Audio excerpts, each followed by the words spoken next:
नमस्कार, मैं मंजू सिंघानिया आप सभी का स्वागत करती हूँ जॉय ऑफ लर्निंग फाउंडेशन के इस वीडियो में। लैंग्वेज डेवलपमेंट या भाषा के विकास के ऊपर बन रही इस वीडियो सीरीज में ये दूसरा भाग है। पिछले भाग में हमने कुछ स्ट्रैटेजीज के बारे में जाना था। इस भाग में हम कुछ और स्ट्रैटेजीज के बारे में देखेंगे। पहले तो ये है एड वन मोर वर्ड। इसका मतलब ये है कि एक और शब्द जोड़ना। अगर आपका बच्चा फर्स्ट वर्ड यूज़र है या एक शब्द वो बोल पाता है, और अगर आप जैसे फॉर एग्जांपल कोई आप उसको पिक्चर बुक दिखा रहे हो या बच्चे के साथ आप बाहर बालकनी में बैठे हो, वॉक करने जा रहे हो, तो अगर बच्चे ने पॉइंट आउट करके कहा कि मम्मा डॉगी, तो आपको ये कहना है कि आपको डॉगी में एक और वर्ड जोड़ना है। आप कह सकते हो कि हाँ डॉगी, डॉगी सो रहा है ना। तो ये है कि हम एक और वर्ड को ऐड करके इसको कहते हैं एक्सटेंड करना। किसी भी उसके बोले हुए शब्दों को एक्सटेंशन देना, एक और वर्ड जोड़ना, ये एक स्ट्रैटेजी है। दूसरी चीज़ है मॉडलिंग करना। मॉडलिंग करने का मतलब ये है कि जो आप चाहते हो कि आपका बच्चा कहे वही चीज़ आप खुद कहें, है ना। ये तो होता ही है कि जो बच्चे हमें देखते हैं वही सीखते हैं, वही करते हैं। तो आप जो चाहते हो कि आपका बच्चा कहे तो वो आपको दोहराना है। जैसे अगर आप कोई खेल खेल रहे हो बच्चे के साथ और उसने किसी चीज़ को ब्लॉक को उठा के फ़ोन की तरह इस्तेमाल किया और वो बस ऐसा लगा के देख रहा है या हेलो हेलो कह रहा है, तो आप उसको सेंटेंस का रूप दे सकते हैं। आप कह सकते हैं कि हेलो राहुल, आप कैसे हो, मैं मम्मा बोल रही हूँ, है ना। तो ये होता है कि हम उस मॉडल करके ये दिखाना चाह रहे हैं कि पूरा सेंटेंस आप किस तरीके से बोल सकते हो, राइट। एक और चीज़ है इमिटेशन। इमिटेशन मतलब नकल मारना या नकल करना किसी चीज़ की।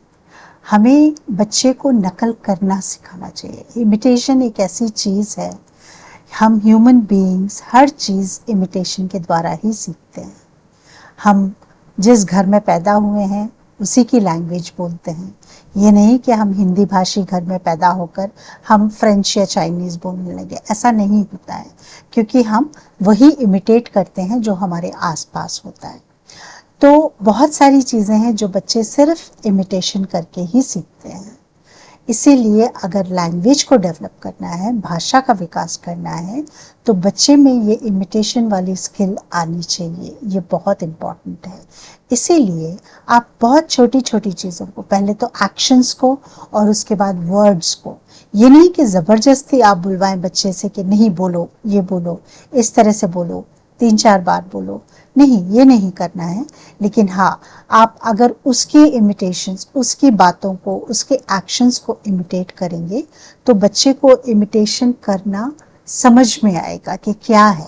तो इसीलिए जैसा अगर बच्चा करता है और आप करेंगे, कुछ दिन बाद जब आप करेंगे तो बच्चा भी वही करने लगेगा। तो इमिटेशन स्किल्स जो हैं वो सिखाना चाहिए बच्चे को।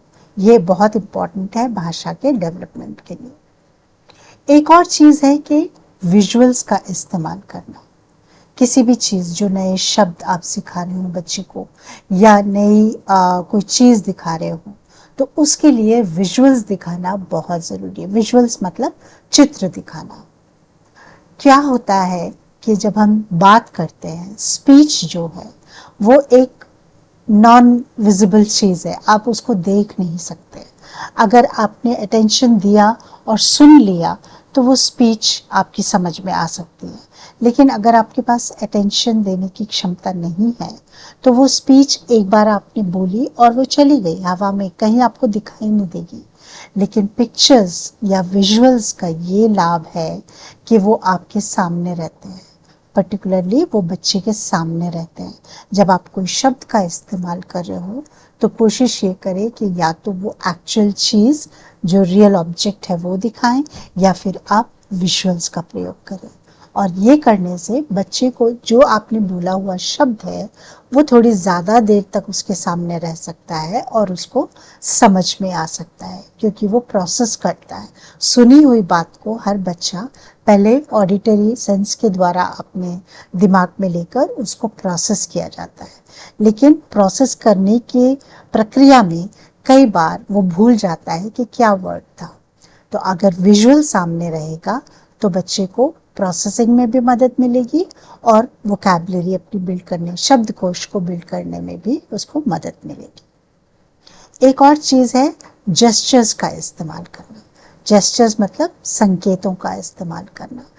जिस तरह से विजुअल्स जो हैं वो एक सपोर्ट है बच्चे के लिए, उसी तरह जेस्चर्स या किसी साइन या किसी तरीके का संकेत जो हम इस्तेमाल करते हैं वो भी बच्चे के लिए एक सपोर्ट होता है। हर बार शायद विजुअल्स उसके सामने मौजूद ना हो, तो इसीलिए अगर वो खुद अपनी उंगलियां या अपने फेशियल एक्सप्रेशन के द्वारा कोई जेस्चर्स को कर सकता है तो उसको शब्द के अभाव में, अगर कई बार जब शब्द नहीं मिल रहे हों, उनके अभाव में वो जेस्चर्स करके आपको बता सकता है। तो इसीलिए बच्चे को जेस्चर्स सिखाना भी उतना ही ज़रूरी है। सबसे इम्पॉर्टेंट चीज़ आप याद रखिए, याद रखने वाली बात यह है कि सबसे पहले तो आप बच्चे को कभी फोर्स न करें, बोलने के लिए फोर्स न करें। कई बार होता है कि हम अगर कोई मेहमान आते हैं या बच्चे ने नया कोई शब्द बोला है तो हम ये चाहते हैं कि वो सबके सामने बोले, सबके सामने करके सिखाए। या फिर आप बच्चा नहीं बोल पा रहा है तो आप उसको सिखा रहे हो वोकैबुलरी, तो आप उसको बार बार रिपीट करना के लिए कहोगे, जो कि बहुत गलत है। इस प्रेशर में बच्चा कई बार नहीं बोलता है या बिल्कुल वो चुप हो जाता है। इसीलिए बच्चे को कभी प्रेशराइज ना करें बोलने के लिए। दूसरी चीज़ ये है कि जब भी आप बच्चे से बात करें, कोशिश करें कि उसके सामने, उसके फेस टू फेस होके बात करें। कई बार ये होता है कि बच्चे का जो हाइट है और हमारी जो हाइट है वो काफ़ी ज़्यादा डिफ़र करती है और हमारे बोलने की स्पीड डिफ़र करता है, अलग होता है। तो बच्चा बहुत छोटा है, वो आपके चेहरे तक देखे और उसको लिप मूवमेंट ना समझ में आए, आपका फेशियल एक्सप्रेशन नहीं समझ में आए, तो भाषा को समझने में थोड़ी बहुत कठिनाई हो सकती है। तो इसीलिए जब भी आप बच्चे से बात करें, कोशिश ये करें कि थोड़ा सा उसके सामने रहें, ताकि वो आपका फेशियल एक्सप्रेशन भी देखे, आपका इमोशन भी देखे और आपका लिप मूवमेंट भी देखे, और वो ध्यान से सुन सके कि आप कौन सा शब्द बोल रहे हो। इसीलिए be face to face with a child. और एक और सबसे इम्पॉर्टेंट चीज़ ये है कि जब भी आप बच्चे से बात करें, अगर आप कोई इंस्ट्रक्शन देना चाह रहे हो बच्चे को या कुछ कहना चाह रहे हो, तो कोशिश ये करें कि पहले बच्चे का नाम लें कि राहुल बॉल लेके आओ, है ना। अगर हम इस तरीके का सेंटेंस इस्तेमाल करते हैं तो जब आपने राहुल कहा तो ये होता है कि उसका अटेंशन आपकी तरफ आया है, उसका अटेंशन आपकी तरफ आया और उसके बाद आपने जो भी इंस्ट्रक्शन देना है वो दिया। अगर आप ऐसे ही कहते हैं कि बॉल लेकर आओ राहुल, तो बॉल लेकर आओ के बाद आपने उस बच्चे का नाम लिया, तो अटेंशन उसका आपकी तरफ तब आया जब आपने उसका नाम लिया, लेकिन इंस्ट्रक्शन तो आप पहले ही दे चुके थे। तो इसीलिए कोशिश ये करें कि पहले बच्चे का नाम लें और उसके बाद इंस्ट्रक्शन दें जो भी कुछ कहना है आप। तो ये करने से बच्चे का अटेंशन आपकी तरफ होगा, वो पूरी बात आपकी सुन सकेगा और वो मान भी सकेगा इस चीज़ के लिए। तो ये रहे कुछ टिप्स आपके सेकेंड वीडियो में जो भाषा के विकास के लिए हमने बना रहे हैं इस सीरीज़ में। सो आपका बहुत बहुत धन्यवाद ये वीडियो वॉच करने के लिए। जॉय ऑफ लर्निंग की तरफ से, Joy of learning foundation Shanti welfare trust का एक प्रोजेक्ट है। अगर आपको अपने बच्चे के बारे में किसी भी तरीके की कोई शंका है, कोई सवाल पूछना है, या आपको इस वीडियो के बारे में कोई सवाल पूछना है, तो आप इस नंबर पर मुझसे संपर्क कर सकते हैं। थैंक यू, धन्यवाद।